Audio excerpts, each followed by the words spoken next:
Welcome back, brothers and sisters. I'm Braden. That's Tim. This is Second Legacy, and thank you for stopping by. I'm going to be honest with you. This one's going to be a fun one. I just know it ahead of time because we have got to talk about some amazing things that were said in the halls of Congress around our gun rights this past week.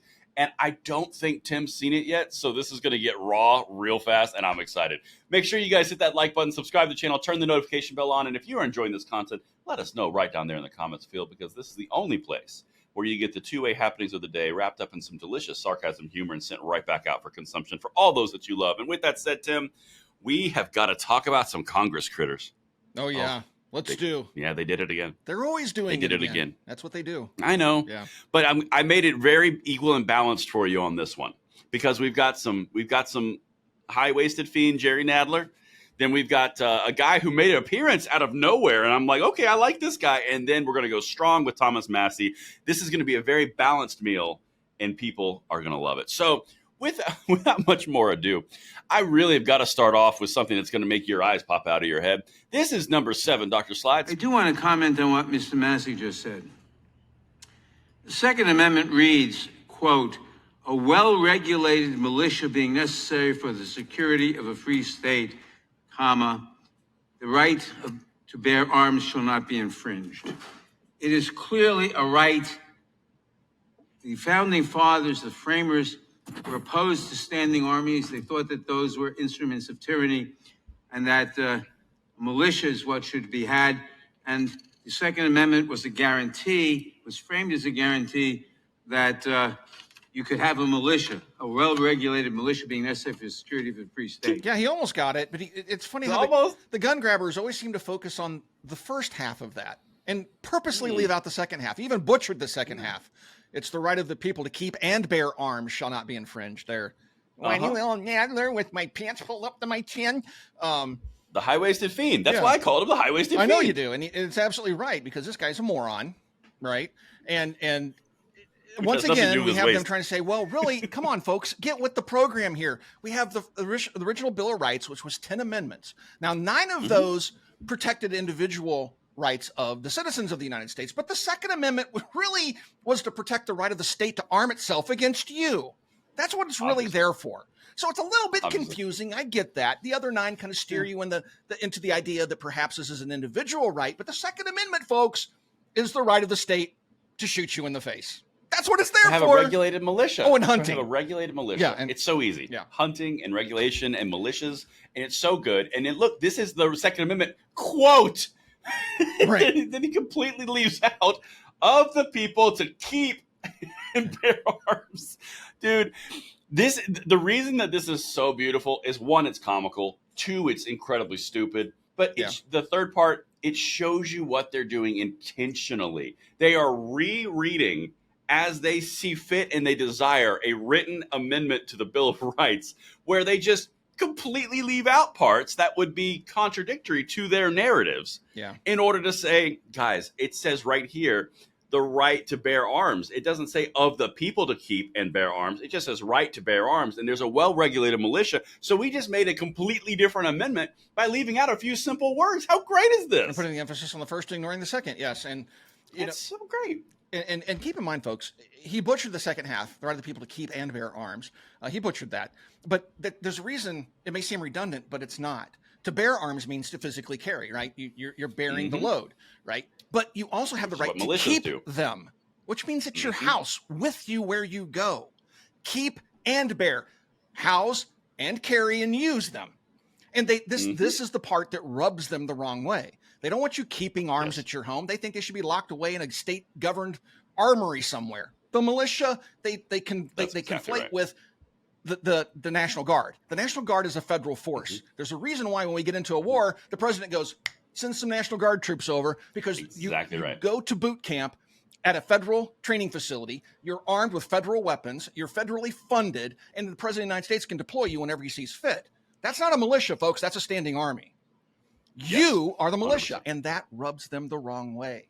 And they don't want you keeping arms in your own armory, your house, and they don't want you bearing them because it threatens their power base. Anyway. That's 100% correct. But the blatant nature of rereading something and completely leaving it out while you're saying quote, like this is so bad. it's extremely transparent. Is I guess what we're trying to say is they do this all the time, and it's equivalent to gaslighting, where they'll just leave out certain parts and they'll say certain things. They'll focus on this little part, but they'll ignore this part. It's all wordplay, and they all try to manipulate your understanding of the rights of which you have in order to take them from you and then go, but we'll grant them to you after you prove yourself worthy.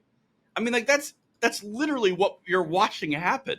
This is a sitting congressman. Yeah, I know. Oh, I know. it hurts. But now I'm going to bring someone to you I don't think you've seen before. Okay. Doctor, this is number 8. I also just find it massively, massively interesting that we don't apply the Second Amendment or the First Amendment in the same way we apply the Second Amendment. They're right next to each other in the Bill of Rights. You can't have the most narrow possible reading of the Second Amendment and the most broad reading of the First Amendment. Because if we did that, if we applied the Second Amendment analysis that a lot of my colleagues on the other side of the aisle would like to apply, and we applied that to the First Amendment, the only thing that would be protected was printing presses. Like, you can't have a different analysis of two amendments in the Bill of Rights that are right next to each other. You either have to agree that they adapt and modify to common times, or they don't. But you can't say the Second Amendment doesn't adapt to modern times, but the First Amendment does. And that is functionally what we have done, and we continue to do in this process. And it's fascinatingly intellectually dishonest.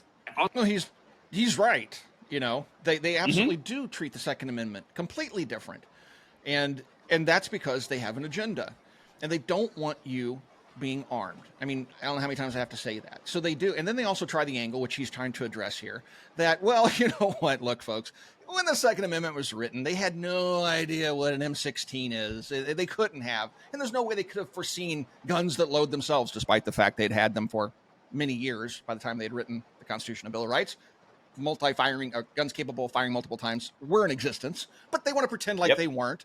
And they want to say that, you know, the founding fathers, they were really brilliant men, but boy, they just didn't understand guns. And they had no idea that guns would evolve. I mean, in their minds, they were all cave dwellers. They had never progressed past that. And so they would never understand what the future may hold 200 years plus years down the road. They were just kind of dumb. And they always try this angle that they could have not foreseen self-loading firearms. They allowed you to own cannons, folks, when that was written. Right. There were no restrictions whatsoever. Right? Grenades, bombs, cannons, exploding ordnance, whatever you wanted, that's what you got to keep because the Second Amendment protected it. Now they've chipped away at that, and they try this. Well, you don't need an AR-15. It's not good for hunting. Well, yeah, it is, but that's not the point.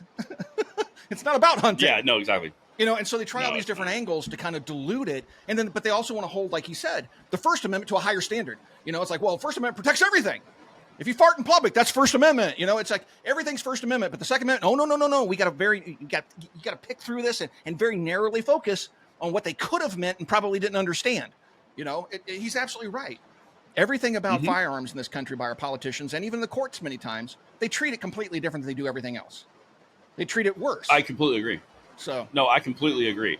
It's absolutely insane what they do to massage what they want to deliver. I loved what this guy said, tying the Second and the First Amendment together and then treating them differently based on modern ability. It's a very good way to deliver it, and you don't hear it a lot. I wish you did hear it a lot more. Yeah, but you just simply don't. No, because he's trying to be rational. Right? He doesn't come off as a partisan. He's just trying to say, look, folks, you can't have it both ways. Take your pick. We either do an originalist interpretation or we just throw it all out the window and we just change it willy-nilly whenever we decide we want to change the meaning of words and whenever we just don't like something. Well, you know what? The First Amendment doesn't really protect freedom of speech. It just protects you and the right to own a printing press like he was talking about. You know? And a quill pen. Right, and a quill pen. The founding fathers could have never envisioned the internet, folks. No. They would have had no idea that flash mobs would come about. They had no idea. Therefore, the First Amendment's null and void. But that's the angle they try with the Second Amendment every single day. They do, 100%. But we've seen the crazy left. We've seen a rationality argument, and now we're going to bring Thomas Massie. We're going to wrap this in with some gun right champion. And I just like what he says here, too, because this is all the same exchange, by the way, in the halls of Congress. This happened last week. Listen to this. This is number 9. Support the bill, but the problem is here we are carving out special rights for people that carry a badge, when in fact these are rights that were enshrined, protected, given to us by God, but protected by our founding fathers in the Constitution, a document that we've sworn an oath to defend and uphold. So I will just close by saying I'll support the bill, but we need legislation that goes further to state what is inherent in the Constitution. I yield back. Yeah. What he Isn't said. that interesting? Yeah. Is what he said? It's so true. I mean, this is something I've brought up before. It's infuriating. You know, it's like the police are citizens and civilians. They're not military. They're not federal employees, right, unless you get into the federal agencies. I'm just talking about local police. But it's always the local police that have LEOSA and things like that. So you get special privileges because you served as law enforcement. So we're creating special classes of citizens because police are just citizens. No, that's not how this is supposed to work, right? That's like saying, well, you know, if you ever served in government in any capacity, then you have a right to the First Amendment. Not so much everybody else. But if you ever serve the federal government or a state government in an official capacity, you get your rights. Everybody else, we're going to have to whittle those down for you, folks.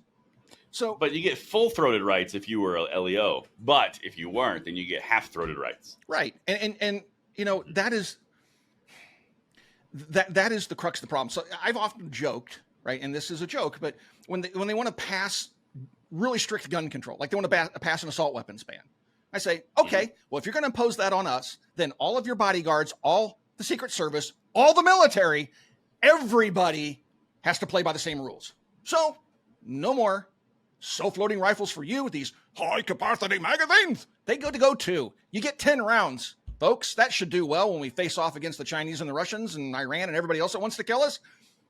You don't get to do that because we, by our constitutionally protected rights, have the ultimate power of government in our hands. They serve us. We don't serve them. And they're trying to flip the script to where we serve them.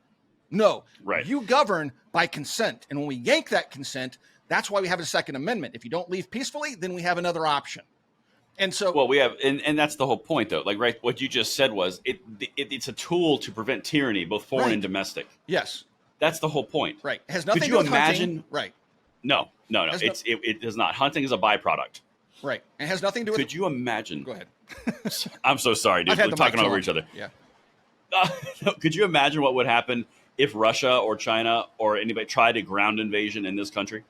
Well, they already, oh my God! They already talked about it. The Japanese talked about it. I think it was Yamamoto talked about, or not Yamamoto.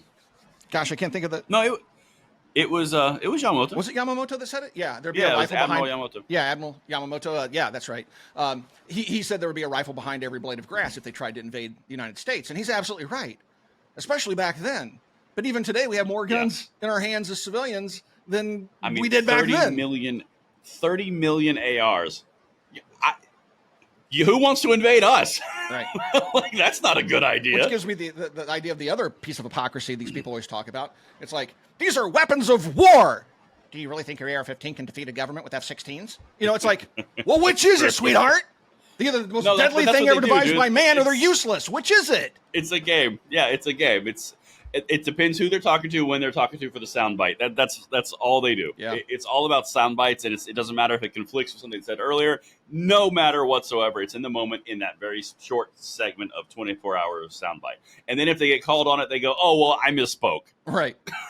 You jerks. To be far leftist, you got to live in the world of hypocrisy because they constantly contradict themselves. They'll say one thing one day and say the exact opposite the next. Davey Hogg's a perfect example of that.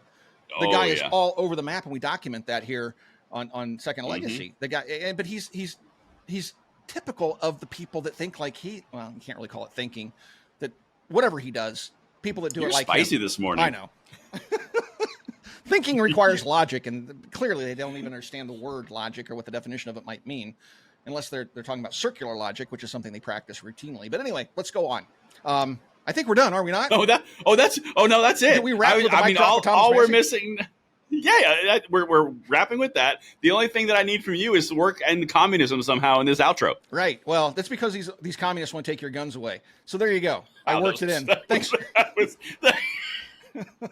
It was simple. You're an artist, Tim. You're an artist. That's I love. All right. Thanks for watching Second Legacy. We'll talk to you guys soon.